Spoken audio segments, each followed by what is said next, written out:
Un cordial saludo, amada familia. El día de hoy vamos a continuar con la meditación en la palabra de Dios en la carta de Santiago, en el capítulo 1. Esperamos que estos estudios sean útiles para hacer el devocional en familia, individual y para continuar aprendiendo sobre la palabra de Dios. Hoy vamos a leer en la carta de Santiago, capítulo 1, versículo 19 y 20. Dice la palabra de Dios: pero que cada uno sea pronto para oír, tardo para hablar, tardo para la ira, pues la ira del hombre no obra la justicia de Dios. Permítanme hacer una introducción de acuerdo al contexto de este tiempo. Los profesionales de hoy tienen unas demandas, pero una de las más importantes que se pide de las personas hoy en día es la inteligencia emocional, su capacidad de escucha activa, su capacidad de trabajar en equipo, su comunicación asertiva y sobre todo que tengan esa habilidad, esa competencia para no caer presos de la ira, de las emociones viscerales que impiden que tomen decisiones racionales, prudentes y sabias. Se le dice inteligencia emocional.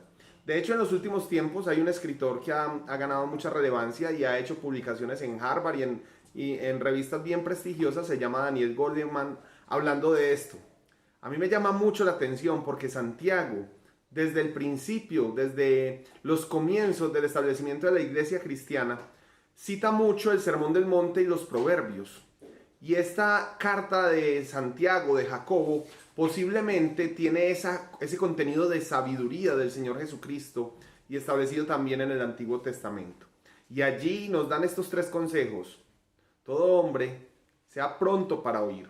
Se trata precisamente de esa competencia socioemocional que hoy en día se le está dando mucha relevancia. Escucha activa, escuche bien. Ahora, acá tiene un nivel de profundidad mayor. Como decía el Señor Jesucristo, el que tenga oídos, que oiga. No solamente está hablando, escuche, preste atención, tenga competencia de escucha activa, sino preste de atención, escuche la palabra de Dios. Sea tardo para hablar. No nos digamos mentiras, una de las características que tenemos, y sobre todo con este afán y este día a día y tantas ocupaciones y tanto estrés que manejamos, es que a veces ni siquiera escuchamos al otro y ya tenemos la respuesta en nuestros labios. Siempre estamos pensando en nuestra verdad, en nuestra opinión, en nuestra posición, y no escuchamos. Y hablamos a la ligera, a veces hablamos imprudentemente. Yo particularmente era una persona que era supremamente imprudente, yo creo que aún lo soy. Y es uno de los procesos de mis debilidades en los cuales tengo que luchar día a día. Hay que ser prontos para oír, escuchar bien, prestar atención, preguntar, interpretar, analizar, entender el contenido que hay detrás de las palabras que escuchamos o leemos. Ser tardos para hablar, demorarnos en hablar, no hablar a la ligera, no hablar imprudentemente. Es mejor hablar poco, pero con contundencia. Y aún más, tardos para la ira.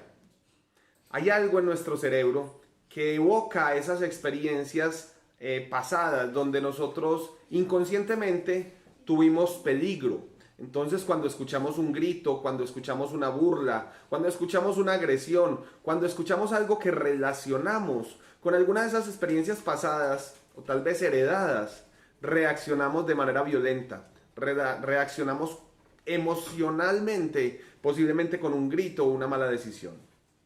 Hoy los estudios dicen que nuestro cerebro queda secuestrado y no somos racionales, no actuamos correctamente. Desde los inicios la palabra de Dios dice: sean tardos para la ira, porque la ira del hombre no obra la justicia de Dios. Cuando nosotros caemos presos de la ira, no actuamos conforme a la justicia de Dios. Ahí tenemos una tarea, hermanos, para este día, para esta semana, para toda nuestra vida. Prontos para oír, tardos para hablar y tardos para airarnos. Esto se puede entrenar, esto se puede aprender, pero sobre todo, si nos rendimos ante los pies de nuestro Señor, esto se puede hacer realidad en nuestras vidas, no por nuestra capacidad, sino por la obra de Él a través de cada uno de nosotros. Que tengan una buena semana, mis hermanos. Buen día, qué rico saludarlos.